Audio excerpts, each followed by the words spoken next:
नमस्कार साथियों, मैं अजय कुमार। ईरान और इजराइल की लड़ाई के बारे में अब तक यह स्पष्ट तौर पर नहीं कहा जा सकता है कि दोनों देशों ने सीज फायर को स्वीकार कर लिया है। अब दोनों देश एक दूसरे पर हमला नहीं करेंगे, मगर अमेरिका, इजराइल और ईरान के नेताओं की तरफ से, मतलब जो इसमें स्टेक होल्डर हैं, जो हितधारक हैं, इनके नेताओं की तरफ से जिस तरह के बयान आए हैं, उससे यह लगता है कि ईरान और इजराइल के बीच की लड़ाई अब सीज फायर की तरफ बढ़ रही है। अमेरिका के राष्ट्रपति डोनाल्ड ट्रंप ने यह कहा कि ईरान और इजराइल दोनों देशों ने सहमति बना ली है कि वह सीज फायर करेंगे। इजराइल के प्रधानमंत्री बेंजामिन नेतन्याहू ने कहा कि ईरान ने सीज फायर का प्रस्ताव पेश किया था, डोनाल्ड ट्रंप ने मध्यस्थता की और इजराइल ने जिस मकसद से युद्ध लड़ा था कि बैलिस्टिक मिसाइल को तबाह कर देना है, न्यूक्लियर प्रोग्राम को तबाह कर देना है, वह दोनों मकसद हासिल कर लिए हैं, तो वह सीज फायर को स्वीकार कर रहे हैं। जबकि ईरान के विदेश मंत्री की तरफ से यह बयान आया कि किसी भी तरह के सीज फायर पर बातचीत नहीं हुई है, किसी भी तरह का औपचारिक एग्रीमेंट नहीं हुआ है सीज फायर का। ईरान ने पहले हमला नहीं किया, बल्कि इजराइल ने पहले हमला किया था, और जब तक इजराइल का अवैध हमला जारी रहेगा तब तक ईरान प्रतिकार करेगा, मतलब ईरान की तरफ से भी हमला होगा। अगर इजराइल अपने अवैध हमले को बंद करता है तो ईरान का भी यह इरादा नहीं है कि वह हमला करे, हमला जारी रखे। मतलब कुल मिलाजुला करके आप निष्कर्ष यह दे सकते हैं कि ईरान और इजराइल के बीच की लड़ाई अब सीज फायर की तरफ बढ़ चली है। तो बात यह बनती है कि आखिरकार इन 12 दिनों की लड़ाई में जो ईरान और इजराइल के बीच हुई है, उसमें हासिल क्या हुआ है। तो चलिए इस विषय पर ही इस वीडियो में बात करते हैं। तो सबसे पहले बात तो यह जान लीजिए कि चाहे किसी भी तरह की परिस्थिति क्यों ना हो और चाहे किसी भी तरह के दबाव में बात क्यों ना करना पड़े, सीज फायर बहुत ही जरूरी चीज होती है लड़ाइयों के बीच में, और बहुत अच्छी पहल होती है कि दो देश अगर लड़ रहे हैं तो वो सीज फायर तक पहुंच जाए। क्योंकि दुनिया का जो भी तनाव है, जो भी लड़ाई है दो देशों के बीच में, वो अंततः टेबल पर बैठने के बाद ही, एक दूसरे से बातचीत के बाद ही, किसी न किसी समझौते पर पहुंचने के बाद ही, किसी न किसी तरह के लेन देन को अपनाने के बाद ही वह हल होती है। तो सीज फायर हुआ, अच्छा है। अब बात करते हैं कि आखिरकार हासिल क्या हुआ। अब ऐसी लड़ाइयों में हासिल, हार और जीत, ये सब इसलिए बहुत ही ज्यादा बेकार और अर्थहीन प्रश्न हो जाते हैं क्योंकि लोग मरते हैं, जान चली जाती है, और किसी की जान चली जाती है तो फिर से लौट कर नहीं आती है। ईरान की तरफ से यह कहना है कि तकरीबन 600 से ज्यादा लोगों की मौत हुई है, हजारों लोग घायल हुए हैं। इजराइल की तरफ से यह कहा जा रहा है कि 24 लोगों की मौत हुई, बहुत सारा बुनियादी ढांचा बर्बाद हुआ है। लेकिन स्पष्ट आंकड़ा क्या है, सही स्थिति क्या है, कितने लोगों की मौत हुई है, इसके बारे में अभी हाल फिलहाल कोई पुख्ता आंकड़ा नहीं दिया जा सकता है। दोनों देशों के अपने अपने आंकड़े हैं और ये अपनी अपनी दृष्टि से पेश किया गया सच है। इसके बारे में प्रमाणित तौर पर कुछ भी नहीं कहा जा सकता। केवल यह बात कही जा सकती है कि 12 दिनों तक बहुत ही भीषण लड़ाई चली है, एक दूसरे पर मिसाइल दागा गया है, तो संभवतः नुकसान बहुत ज़्यादा हुआ होगा और सैकड़ों लोगों की जान भी गई होगी। अब अगर इस पर ठोस तरीके से बात करें कि इजराइल और ईरान के बीच की 12 दिनों की लड़ाई में हासिल क्या हुआ, तो इसका जवाब यह है कि यह हमला इजराइल ने शुरू किया था। और इजराइल ने जब हमला शुरू किया था तब यह कहा था कि ईरान का परमाणु कार्यक्रम इजराइल के अस्तित्व के लिए खतरा है, और यह हमला तब तक जारी रहेगा जब तक ईरान के परमाणु हथियार बनाने की सारी संभावनाओं को खत्म नहीं कर दिया जाता। और आगे चलकर यह बात भी कही थी कि ईरान पर ऐसी शासन सत्ता काम कर रही है जो कई सालों से ईरान के लोगों पर जुल्म ढा रही है। ईरान के लोगों को आवाज उठाना चाहिए, सत्ता परिवर्तन करना चाहिए। मतलब दो मकसद थे इजराइल के हमले के, पहला न्यूक्लियर फैसिलिटी को तबाह कर दिया जाए, और दूसरा रिजीम चेंज की संभावनाओं को बहुत मजबूत तरीके से वहां पर पैदा कर दिया जाए। अब अगर इस आधार पर देखें तो हासिल क्या हुआ, तो अमेरिका ने आकर के ईरान के 3 महत्वपूर्ण न्यूक्लियर फैसिलिटी पर हमला किया, फोर्डो, नतांज और इस्फहान में। हमला तो हुआ, उस पर बहस भी बहुत ज्यादा हुई, लेकिन अब तक ऐसा कोई प्रमाण नहीं मिला है जिससे यह साबित हो कि ईरान का न्यूक्लियर प्रोग्राम पूरी तरह से बर्बाद कर दिया गया है, जैसा कि ट्रंप ने दावा किया, जैसा कि बेंजामिन नेतन्याहू ने दावा किया। क्योंकि जो एकदम बुनियादी प्रमाण होते हैं कि बहुत बड़े लेवल का रेडिएशन होना चाहिए, वह बहुत बड़े लेवल का रेडिएशन अब तक नहीं देखा गया है। और इंटरनेशनल एटॉमिक एनर्जी एजेंसी जैसी जो निगरानी रखने वाली संस्था है, एटॉमिक प्रोग्राम पर किसी देश की, यूएन की निगरानी रखने वाली संस्था है, उसने कहा है कि अब तक रेडिएशन लेवल में जिन इलाकों पर हमला हुआ है उनके रेडिएशन लेवल में बहुत ज्यादा इजाफा नहीं देखा गया है, वह पहले के बराबर ही है। यानी कि प्रमाण नहीं मिला कि न्यूक्लियर प्रोग्राम को पूरी तरह से तबाह कर दिया गया है। दूसरा, अगर न्यूक्लियर मटेरियल पर हमला होता है तो बहुत बड़े लेवल पर विस्फोट होना चाहिए, बहुत बड़ी तबाही होनी चाहिए, वह भी नहीं दिखता है।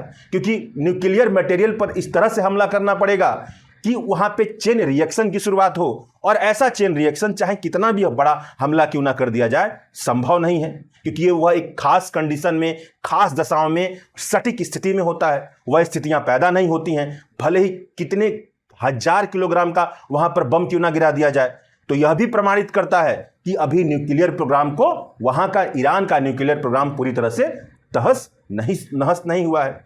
कुछ जानकार तो यहां तक कह रहे हैं कि जैसे ही इजराइल ने यह कहना शुरू किया कि ईरान का न्यूक्लियर प्रोग्राम इजराइल के अस्तित्व के लिए खतरा है, वैसे ही ईरान या कोई भी देश होता तो अपने यूरेनियम इनरिचमेंट को बाहर कर देता वहां से, जहां पर वह है कहीं पर छिपा देता, और यही ईरान ने भी किया है। यानी कि न्यूक्लियर प्रोग्राम की सारी संभावनाएं ईरान के पास जस की तस हैं, और ऐसा कोई प्रमाण नहीं हासिल होता है जिससे यह पता चले कि ईरान का न्यूक्लियर प्रोग्राम पूरी तरह से तहस नहस हुआ है। यानी कि पहला जो मकसद था उसमें पूरी तरह से बेंजामिन नेतन्याहू फेल साबित हुए हैं इन 12 दिनों की लड़ाइयों में। अब अगर दूसरा मकसद देखें कि रिजीम चेंज की संभावना है, मतलब सत्ता परिवर्तन हो जाए ईरान में, यह बात बिल्कुल सत्य है कि ईरान में एक ऐसी शासन सत्ता है जिसके खिलाफ वहां के लोगों में बहुत ज्यादा गुस्सा है। ईरान में विपक्ष भी बहुत मजबूत स्थिति में नहीं है, नाम मात्र का विपक्ष है, कुछ लोग कहते हैं कि विपक्ष है भी नहीं।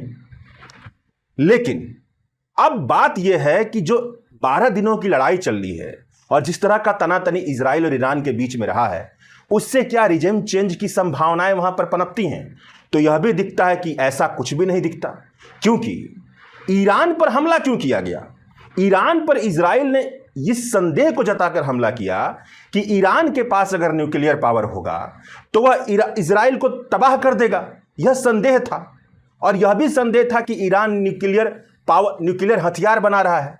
लेकिन यह पूरी तरह से जो संदेह है वह प्रमाणित संदेह नहीं है, क्योंकि अमेरिका की संस्थाएं, दुनिया भर की संस्थाएं, अमेरिका का इंटेलिजेंस विभाग, इंटरनेशनल एटॉमिक एनर्जी एजेंसी जैसी संस्थाएं, सबने यह कहा है कि ऐसा कुछ भी नहीं दिखता है कि ईरान अपने न्यूक्लियर प्रोग्राम के जरिए न्यूक्लियर हथियार बनाने की प्लानिंग कर रहा हो। हाँ, यह जरूर है कि ईरान का न्यूक्लियर यूरेनियम इनरिचमेंट बढ़ गया 60% तक। अगर वह चाहेगा तो बहुत जल्दी हथियार बना सकता है, लेकिन ऐसा वो कोई कदम नहीं उठा रहा है कि वह हथियार बना ले, यानी कि प्रमाण नहीं था। और दूसरा, सबसे बड़ी बात, मौजूदा वक्त में इजराइल के पास खुद न्यूक्लियर पावर है, उसके खिलाफ इंटरनेशनल एटॉमिक एनर्जी जैसी संस्थाएं कुछ भी नहीं बोलती हैं। अमेरिका के छत्र छाया में वह पल बढ़ रहा है, उसके खिलाफ दुनिया भर की संस्थाएं कुछ भी नहीं बोलती हैं। तो अगर इजराइल के खिलाफ इजराइल के पास न्यूक्लियर बम है तो सवाल यही पैदा होता है कि डिटरेंट पैदा करने के लिए ईरान के पास क्यों नहीं होना चाहिए। कहने का मतलब है कि जिस बुनियाद पर यह पूरी लड़ाई लड़ी गई और जिस बुनियाद पर सैकड़ों निर्दोष लोग ईरान के मारे गए हैं, वह बुनियाद ऐसी है कि ईरान की सत्ता के खिलाफ जिस तरह का असंतोष ईरान में है, वह असंतोष ऐसा असंतोष नहीं हो सकता है कि रिजीम चेंज की तरफ बढ़े, बल्कि वह असंतोष भी एकजुट होकर के इजराइल के खिलाफ खड़ा है, अमेरिका के खिलाफ खड़ा है। ऐसा कई जानकारों का कहना है, क्योंकि बुनियाद में ही खामी है।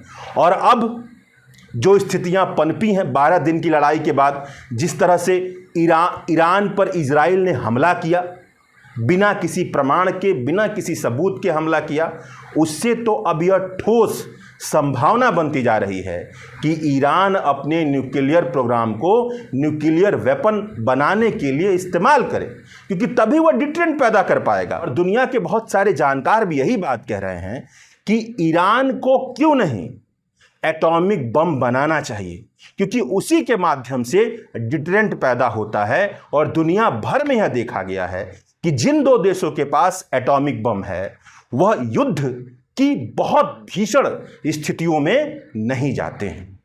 तो यह हासिल हुआ है, जिस हासिल में निष्कर्ष यह निकल रहा है कि इजराइल अपने दोनों मकसद में, मतलब ईरान के न्यूक्लियर प्रोग्राम को डिसमेंटल करना, उसमें पूरी तरह से फेल हुआ है, और दूसरा रिजिम चेंज की संभावनाओं में पूरी तरह से फेल हुआ है। इन 12 दिनों की लड़ाई पर विदेशी मामलों के पत्रकार स्टैनली जॉन लिखते हैं कि इजराइल लंबे समय तक युद्ध नहीं लड़ सकता। उसकी युद्ध रणनीति तेज जीत पर आधारित है। यही उसकी ताकत है और यही उसकी कमजोरी भी। जब इजराइल ने ईरान पर बमबारी की, उसका मुख्य लक्ष्य था ईरान के परमाणु केंद्रों को बर्बाद कर दिया जाए, न्यूक्लियर फैसिलिटी को बर्बाद कर दिया जाए। लेकिन सब जानते थे कि इजराइल अकेले यह नहीं कर सकता। इसीलिए योजना यह थी कि पहले इजराइल हमला करेगा, उसके बाद जो डिप्लोमेटिक बातचीत चलती आ रही है वह बर्बाद की जाएगी, और उसके बाद अमेरिका को ईरान और इजराइल की लड़ाई में इजराइल की तरफ से खींच लिया जाएगा लड़ने के लिए।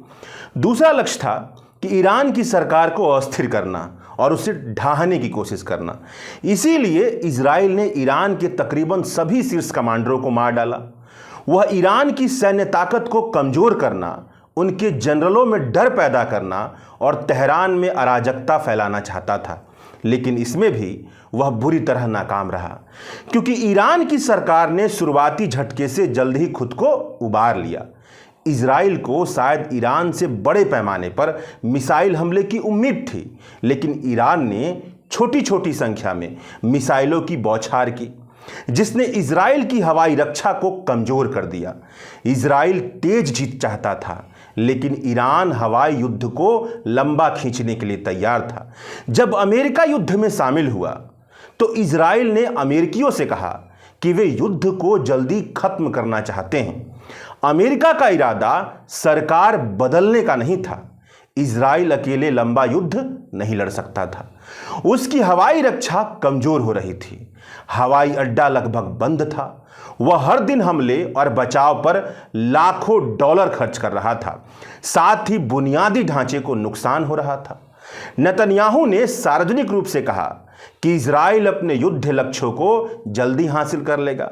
ईरान ने पहले कहा था कि अगर इजराइल रुकेगा तो वह भी रुकेगा, लेकिन अमेरिकी हमले के बाद कतर के जरिए बातचीत में, जिसमें कतर के प्रधानमंत्री ने ईरानियों से बातचीत की, तेहरान ने कहा कि वह तब तक युद्ध विराम सीज़फायर स्वीकार नहीं करेगा जब तक वह अमेरिकी ठिकानों पर हमला नहीं कर लेता। ईरान ने कतर में अमेरिकी ठिकानों पर हमला किया। जाहिर तौर पर ईरान ने पहले दोहा को इसकी जानकारी दी थी, जिसने अमेरिकियों के साथ इसे साझा किया। ईरानी हमले के तुरंत बाद ट्रंप ने तनाव कम करने का संकेत दिया। कुछ घंटे बाद इन्होंने युद्ध विराम की घोषणा की। इसका मतलब था कि इजराइल और ईरान के पास युद्ध खत्म करने के लिए 6 घंटे थे। इजराइल ने ईरान में बड़े पैमाने पर हवाई हमले किए। तेहरान ने कम से कम 6 बार बैलिस्टिक मिसाइलों से जवाब दिया, जो बीरशेबा सहित कई जगहों पर गिरी, जिसमें कम से कम 4 लोग मरे और 20 से ज़्यादा लोग घायल होने की खबर आई। ट्रंप इजराइल के हमले से नाराज थे, और जब इजराइल ने सुबह के मिसाइल हमलों के जवाब में फिर से ईरान में युद्धक विमान भेजे तो ट्रंप गुस्से में फट पड़े। अमेरिका का कहना है कि ईरानियों के दिमाग में जो न्यूक्लियर ज्ञान मौजूद है, न्यूक्लियर नॉलेज मौजूद है, उसे आप बमबारी से नहीं मिटा सकते हैं। ईरानी सरकार न सिर्फ बची रही, बल्कि उसने राष्ट्रवादी भावनाओं के बीच अपने लिए समर्थन को और मजबूत कर लिया। इजराइल की मिसाइल रक्षा की अजेयता टूट गई। इजराइल और अमेरिका के दावे की ईरान की बैलिस्टिक मिसाइलें नष्ट हो गई हैं। ईरानियों ने आखिरी घंटे में घातक मिसाइल हमला करके उनका मजाक उड़ाया। ट्रंप ने नेतन्याहू का अपमान किया, जिन्होंने सोशल मीडिया पर इजरायली जेट्स को वापस बुलाने का आदेश दिया। उन्होंने एक प्रतीकात्मक हमला करने के बाद ऐसा किया। ईरान ने अपने जनरलों को खोया, उसके नागरिक हताहत हुए, उसके बुनियादी ढांचों को नुकसान पहुंचा, उसका परमाणु कार्यक्रम पीछे चला गया है, जिसके बारे में जानकार ये कह रहे हैं कि 1-2 महीने में जितना नुकसान हुआ है फिर वो सही हो जाएगा। लेकिन वह फिर से लड़ने के लिए जिंदा रहा। जबकि इजराइल, जिसने अपने इतिहास की सबसे भारी